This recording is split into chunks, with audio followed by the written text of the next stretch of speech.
Ramadan is finally ending. Subhanallah. This month went by so fast, and there's only like a few days left. And I feel like I didn't take the full action that I should have, and I feel like I didn't embrace the lifestyle of Ramadan as much as I would have wanted to. And I'm sure a lot of you guys can relate. We have to make the most out of the next few days that are left. Now, for me, for my country, I don't know about you guys, but over here, they're seeing Eid is around, I think, either Tuesday or Wednesday. So either it's going to be, I think, the 9th or the 10th of April. Let me just double check. Because one of the 2 days is, I think, is most likely going to be on a Wednesday, which is the 10th.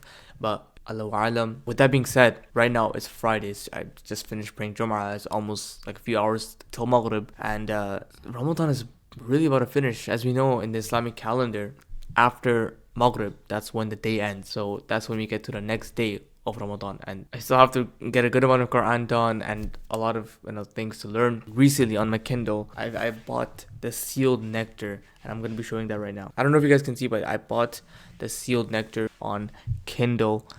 And I've been more or less, I want to get more reading done in Ramadan. I feel like, me reading this may give me more hasanat and me give me more barakah because, I'm learning about Allah, I'm learning about the Prophet Muhammad Sallallahu Alaihi Wasallam. So like, I wanted to do more, but we always get these realizations when Ramadan's about to finish. In the middle of Ramadan, we're too tired to pray Taraweeh, or we're too tired to read some Quran. When it's about to end, then you start regretting all the time you missed out on, and that's what happened to me. Literally, I just want to share some of the lessons that I learned from this Ramadan. If Allah allows us to see a Ramadan next year, these lessons, inshallah, have to be implemented, at least in my life, in order to make sure that the next Ramadan can be even better. But we say this every year, right? Let's make the most out of this Ramadan. But I feel like at the end, you just start feeling regretful that you couldn't make it even better and better. And that's kind of what happened to me. I wrote down a few lessons that I've learned. By the way, there's still construction. So if you guys can hear like some sounds, like right now, there's still construction in this house. So this is probably the biggest lesson that I've learned this Ramadan, which is that distractions will really take you from the remembrance of Allah subhanahu wa ta'ala. And this is a very, very known saying, right? That people like this dunya, distractions in this dunya, whatever it is, social media, video games, YouTube videos, these are just like the menial ones, but these are the silent killers. But there are more distractions, like music is a big one for a lot of people. And there are so many more distractions in this world that really do take us away from the remembrance of Allah. Even watching like dumb TV shows, that takes us from Allah. That takes us away from Allah. Slowly and slowly, it will take us away from Allah, and it will get us more into this dunya, and we are more focused on this dunya after, like for example, this issue with like maybe like playing video games or something. Like instead of praying tarawih, or we would rush salah so we can pray video games. If that makes sense. Like, and I don't want to say like these distractions, some of them may not be necessarily haram. Like playing video games, it depends like what video game you're playing. Either way, it's gonna take you away from the remembrance of Allah. So like, I don't want to say it's haram, but I feel like it's very makruh, especially in Islam. I'm not a scholar. I'm not gonna say it's actually makruh, but I feel like there are some ulama that say that video games can be considered makruh because it takes you away from the remembrance of Allah, and your deen goes down. Right? And that's something that I've been dealing with, is just getting very distracted this Ramadan throughout the day. My sleep schedule is kind of messed up as well, but either way, throughout the day I'll be watching like random YouTube videos which serve me no benefit, and yet I would find some excuse to watch them. And at the end of the day, after watching all these videos, I would realize, I didn't read much Quran today, or I didn't have much khushu in salah today. I kind of rushed my salah in Ramadan, which is like, and then at the end of Ramadan, that's when you realize Ramadan is a finite amount of time and it's gonna go away, and you don't know if you're gonna make it to the next one. It comes once a year. When I woke up today, I felt so guilty. Like throughout the day, I'm like, bro, what am I doing? I'm wasting this Ramadan. It's the second lesson that I've learned, which is super important, especially in self-improvement, is the fact that we need to have some sort of standard, like a baseline standard of ourselves, right? And this is what I mean. There's going to be days in Ramadan where we feel like a little tired. Like, you know what I mean? Like throughout the day, you feel tired. Like, I don't want to do this. I don't want to read Surah Kahf. Like you kind of rush salah. Like you just feel tired throughout the day. And this is sort of natural sometimes during fasting, right? You would feel a little bit tired, especially because you pay tarawih. You stay up most of the night. You do get tired. And I don't want to belittle myself or any of us really. Like we're more than capable of doing it.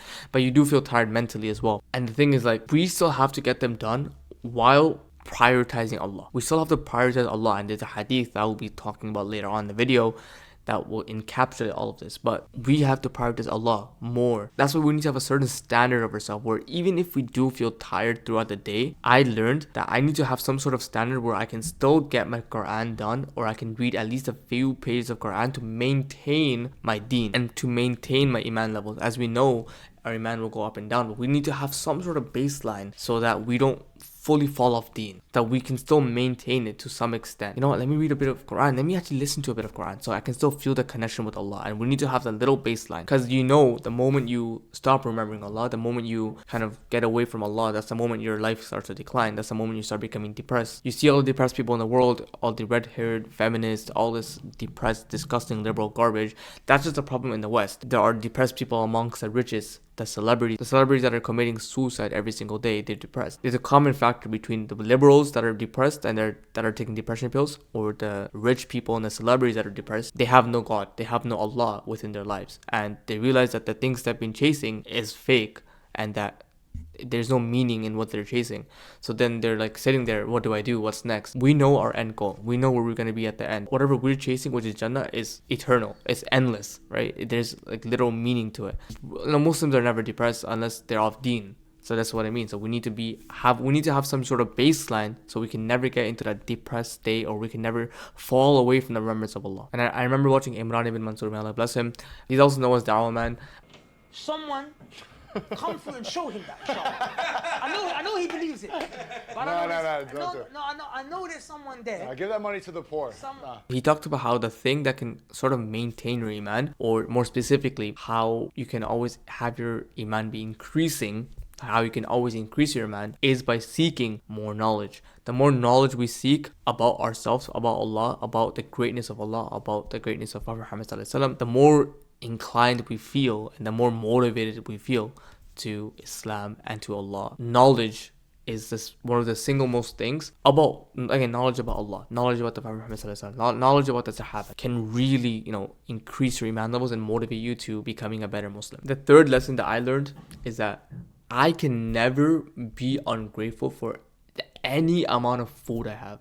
And there's a little story that I want to tell you. Before then, we know that Ramadan is a time that comes that lets you know about how a lot of the world is living with no food, and they're fasting every single day, even after Ramadan. And we see that, and we can kind of feel that. We can feel this empathy and sympathy for them. That's kind of what this Ramadan does, is it allows you to see, like, you're not entitled to food. This is something Allah feeds you, and you have to be grateful for that, right? We're not entitled to food. Again, Allah says in the Quran, I feed whoever I feed. Allah says, so if you're being fed good, just know that it's Allah who's feeding you. You're not entitled to any amount of food. With that being said, that's how Ramadan gives you that little reality check. Something that we take so granted. We go to the kitchen, get a little cookie, whatever. Maybe, I don't know, get like a little bite here and there. We feel like that's normal, but that's Allah feeding us. And Allah can take that away from any second. And we see the world, a lot of the world, how they're living with no food, right? So my house is in renovation right now, as you can clearly hear at the background. And right now, the kitchen is like being remade. Right? I don't want to give full context or anything, but the kitchen is being remade, right? So that means like the stove isn't there. That means we really can't cook like that, right? You can't cook like the foods we want to. In Ramadan, in a lot of people make like crazy amounts of food, even though we're not supposed to. It's literally Ramadan is the time for you to see that you're not entitled to food, but people forget. And in Ramadan, people make like a bunch of food just for themselves, right? Like just for their family. Like they eat the most like fried samosas, destroying their body every single day. Fried this, fried that, fried carbs, which is not like, imagine eating carbs, simple carbs, and you frying that, which is like an icing on top of the cake to give you more of a fatter belly and more health problems. Anyways, I'm complaining about my culture. This time, we can't really make the foods like a lot of meat, or we can't make a lot of food. So we have, we cook rice mostly, but this time we had more rice but less meat because we really can't cook because there's no kitchen, right? It's being remade. So there's more rice, less meat. And I was looking at it, I was like, this plate feels a little empty. This dish feels a little empty, because like normally we have a lot of meat, we have curry, we have that, but this feels like it's just a lot of rice and maybe some kebabs, maybe like a bit of beef, but like it doesn't feel like it felt a little empty to me. And I was about to bring it up. I'm like, does this not feel a little empty? Do you want me to bring food from outside? I was about to say that. And when I was about to say that, I kind of like Allah put this thought of the people of Gaza and people of Palestine in my head right at that second. And I was about to say, I was like, and then I thought about the people of Gaza and specifically the kids of Gaza, and not just Gaza, the entirety of Palestine. And I was thinking about what would the Palestinian kids think about. I'm trying to visualize, like, what would the kids of Palestine, if they looked at that, that's the dish that I thought was empty, if they looked at that big bowl of rice. It's not just white rice, it was like flavored, very Bengali type rice. I think it was like biryani or something, which is good, right? Which is great. What would the kids of Palestine do if they looked at that bit of rice? What would they think while they're over there eating cooked grass? What would they do if they seen that big bowl of rice that I was about to go almost borderline complain about? How far would they have ran if they found out that there was a big bowl of rice near their place? How far would they go? Imagine them jumping for excitement. Oh my god, a big bowl of rice. Come, everyone come. Bro, like you can sort of imagine, right? It's easy to imagine because we see the inverse. We see how they're living right now. So we can only imagine how much excitement they would have. And our imagination can only go so far. I feel like they would be even more excited beyond our imagination. So I literally told myself to stop in my head. I told myself, Alhamdulillah, Allah, look how much Allah has honored me that He gave me this bowl of big biryani type rice. Allah is really feeding me. And I was like, bro, this is food of a king. Kings used to eat this back in the day. When they had slaves and kings, the slaves wouldn't get the food. The kings would get the big bowl of rice and the chicken. But now we eat that on daily, and that's why we take it for granted. And I literally told myself, well, like, king, this is king level food compared to the people of Palestine. Not even, forget like sheikh, forget the rich people. This is king, like ruler, emperor type of food that I'm eating. If you compare it to like the people of Palestine or the people of Bangladesh where I'm from, or the people of India, like, or Pakistan. You know what I mean? Like the poor places in the world. And the last lesson I've learned is deen over dunya. And this is my fault. I'm at fault here. I didn't really get that Ramadan vibe as I would like to. You know, that Ramadan vibe, you always, you feel like that closeness to Allah. You always remember Allah. You feel like this level of like, your esteem is higher. You have a high esteem. Like you have a high self-esteem. You just feel at calm, you feel at peace, you just feel purposeful. Like that feeling cannot be replicated. And you always feel that in Ramadan, but I feel like this Ramadan I didn't feel it as much. And I would wake up and I would prioritize the dunya still. You know, I would be like, oh, I need to get this work done, or I need to make this video, like, or I need to script this video, etc., etc., etc. I would make a lot of excuses, or let me just watch this video. So again, watching these videos is still a part of this dunya, and I was just like in this dunya, and I wasn't prioritizing deen, I wasn't prioritizing Allah as much as I wanted to. I almost forgot that it is only Allah that gives me the money. Like there's no other way. For example, you look at the millionaires, it's celebrities. Cristiano Ronaldo is a prime example. You look at his lifestyle, he's living really well. He has the Bugattis, the Lamborghinis, etc., etc., etc., right? He's living very, very good. Alhamdulillah, even though he's not Muslim. May Allah guide him. He's living well, right? Looking at his lifestyle, you would think, it's probably his hard work that got him that lifestyle, right? No, it's his hard work didn't get him the lifestyle. It's Allah that gave him the lifestyle. It's like literally, it's Allah provided him the lifestyle. Allah provided him the eyes. Allah provided him the body. Allah provided him his looks, his height, his muscles. So how in the world is Allah not gonna provide him the money, which means nothing? Like it's just nothing. Allah gave him that lifestyle, and that's it. His hard work didn't do anything. Because if you're gonna talk about hard work, a lot of people do hard work. The factory workers do a lot of hard work, but there's a lot of people that are working overtime in the factories, and they make pennies compared to Ronaldo. So it's not hard work. Allah gave him that life, and that's it.